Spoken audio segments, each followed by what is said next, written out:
merci. Je vais vous raconter une histoire incroyable. C'est l'histoire de Juliette et Martial. À 14 ans, Juliette a fait un arrêt cardiaque. Elle a été sauvée de la mort par des pompiers, dont Martial, ce jour-là. Et 12 ans plus tard, elle fait un nouvel arrêt cardiaque. Et une fois encore, elle est sauvée par Martial. C'est absolument incroyable, comme quoi le destin peut vraiment être dingue, parfois. Vous allez nous dire si vous aussi, il y a eu des coups de destin, comme ça, par exemple, vous, Gilles, c'est vrai que vous avez, je pense que voilà, vous avez eu un petit problème au niveau du destin. Au niveau du destin. Regardez, c'est parti. J'étais au collège un mercredi matin et j'ai fait du coup plusieurs arrêts cardiaques et Martial... C'est partie de l'équipe de pompiers qui sont venus me secourir. Alors sauvée d'une mort subite par le pompier, à 14 ans, l'adolescente s'engage à dédier sa vie pour soigner les autres. Devient kiné et dans son cabinet l'été dernier, croise de nouveau Martial Malo, devenu son patient. C'est à ce moment-là que son cœur se remet à s'emballer. J'avais vraiment fait aucun incident cardiaque, vraiment aucun. Et j'en refais un, c'était cet été avec lui. Cette fois, elle a pris une autre résolution, ne rester jamais bien loin de son nouvel ami, son ange gardien. Alors, il y a des moments plus simples de pêcher un pompier quand même. Qui a eu des histoires de destin comme ça? Vous, je crois que vous êtes fait tromper 2 fois par la même personne. La même journée. La même journée. Non, mais je suis sûr d'avoir, comme la jeune femme, un ange gardien au-dessus de ma tête. Ah merde, alors apparemment il n'est pas doué. Hein. Parce que j'ai frôlé Ouais, des... ouais, je sais, oui. Voilà. C'est bon, oui, vous avez frôlé. Franchement. Des drames plusieurs fois. Oui, et mais bon. je pense que... Oui, mais la vie est un. Voilà. Oui, la vie n'est pas un long fleuve tranquille. Oui, mais voilà, que... oui, mais avec les handicaps que j'ai, je m'en sors pas mal. Vous reconnaissez parfois mes mérites. Vous n'avez aucun handicap. Ah, ouais, c'est non, vrai. non, Ok. non, vous n'avez Tu aucun t'en sors pas si mal. Moi, c'est un truc positif. Qu'est-ce qu'il est beau gosse. Merci. Moi, c'est un truc positif. Quand je suis arrivé à Paris, j'habitais dans 6 mètres carrés. Vraiment, c'était un placard, ouais. Interdit. Il y avait oui, c'était interdit. Mais c'était un truc que je louais comme ça à 200 balles. Mais c'est vrai, je louais ça à 200 balles. C'était voilà. C'était un placard. Et j'osais pas ramener, quand j'avais des petites amies, j'osais pas les ramener chez moi parce que c'était trop pourri. Et j'avais emmené une fille dîner sur les Champs-Élysées, au McDo. Ah oui. Et je voulais faire le mec un peu qui a de l'oseille quand même. Donc je marche et tout, on va sur une amie à côté qui est avenue Georges V. Et elle me dit, mais toi, t'habites où? Et je lève la tête au hasard à l'endroit d'un immeuble, je dis, j'habite là. Et cet appartement-là, dans cet immeuble-là, je l'ai eu 10 ans après. Non, je vous jure que c'est vrai. Je vous jure que c'est vrai. Bravo. Non, je vous jure. Après, je l'ai rendu, mais je l'ai eu. Ah, c'est beau, franchement, c'est beau.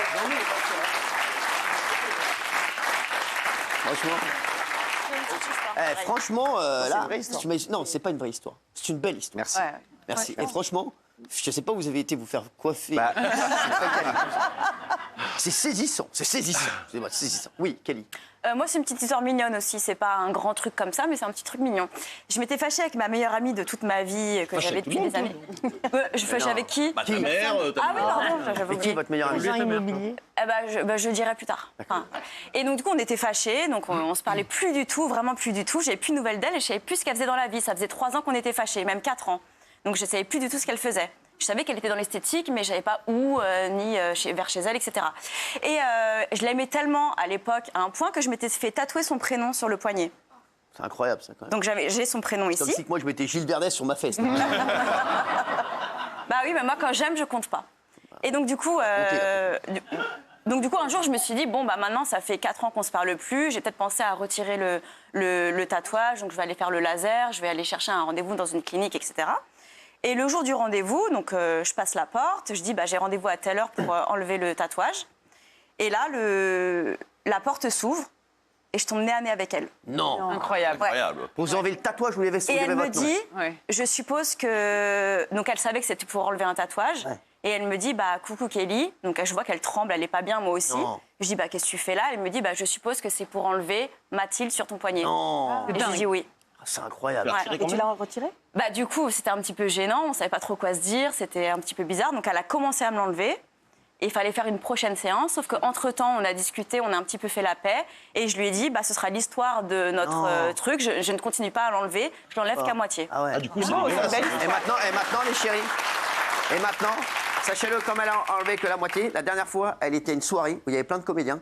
Eh bien, Mimi Mati lui a dit, oh, t'es Mati sur ton poignet. Elle était persuadée qu'elle était fan de Mimi Mati. Non, mais sans déconner, parce qu'aujourd'hui, il reste que Mati. Ouais, non, mais elle est folle, l'histoire. c'est incroyable. Elle est Ouais, folle. une histoire de famille. Ouais. J'ai peu connu, mais enfin, du côté maternel, mon grand-père, je l'ai jamais connu, parce qu'avec ma grand-mère, ils habitaient au Vietnam pendant une grande Ah ouais? partie de leur Je savais vie. pas ça. Ouais. Et ma mère est née là-bas, etc. Et moi, je suis né juste après qu'ils soient revenus, pendant la guerre du Vietnam. Et du coup, mon grand-père s'est séparé de ma grand-mère quand ils étaient là-bas. Il a réépousé une Vietnamienne. Il a eu des enfants avec une femme vietnamienne.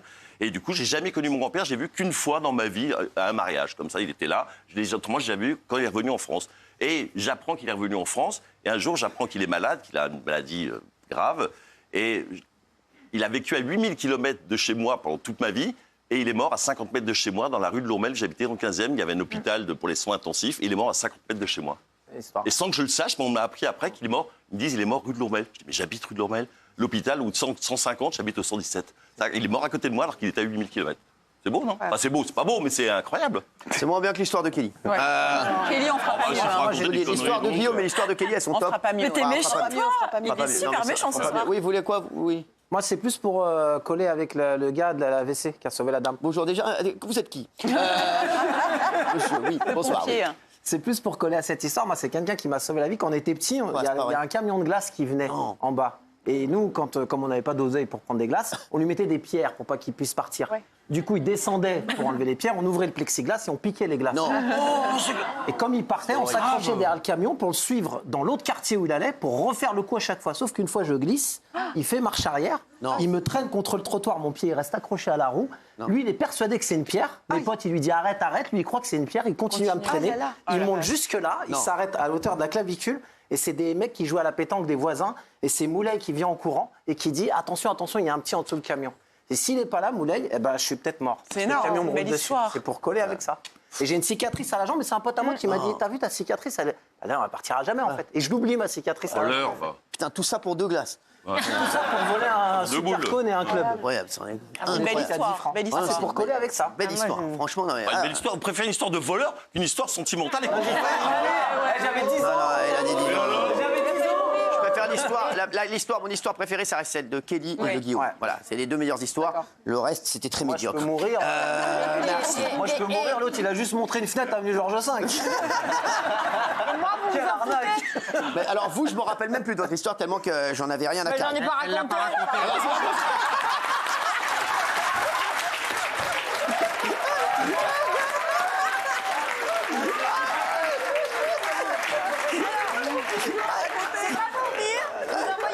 À tout le monde, je suis pas de salope, je suis pas dans la boucle. Là, vous croyez que j'ai raconté une histoire, je l'ai pas racontée. Vous voulez vraiment raconter une histoire là? Non, parce que t'as dit le week-end, c'est sorti avec le fauteuil. Moi, l'histoire que je préfère, je vais pas raconter l'histoire qui me sont arrivées avec vous dans l'équipe, mais moi, je me souviens un jour, on recevait Jean Dormesson à RTL. Et donc, moi, Jean Dormesson, je m'en fous un peu. Non, je m'en fous un peu. Et tout d'un coup, il chante une chanson, et moi, je dis, mais. Non, on peut pas avoir un pélican, Et Dormesson chante une chanson, il dit personne connaît cette chanson. Et moi je dis moi si, je la connais, on me l'a chantée pendant toute mon enfance. Et il me dit mais comment ça se fait? J'ai une chanson que je chante au Brésil. J'ai dit oui, moi aussi, ma mère me la chantait. Et en fait, je suis allée voir ta gueule. Je suis allée voir ma mère et je lui ai dit mais t'as connu les Dormesson? Toi, elle me dit mais oui bien sûr, les Dormesson m'ont offert mon cheval à bascule, ont offert à ton frère un truc pour ça que nanana. Et en fait, toute l'enfance de ma mère et Jean Dormesson, ils ont passé leur enfance Finir sur ensemble. ça, c'est dramatique. Finir sur ça, c'est dramatique. C'est dramatique. Alors toute la France, tu se la pètes avec Dormesson, mais moi je connais l'histoire.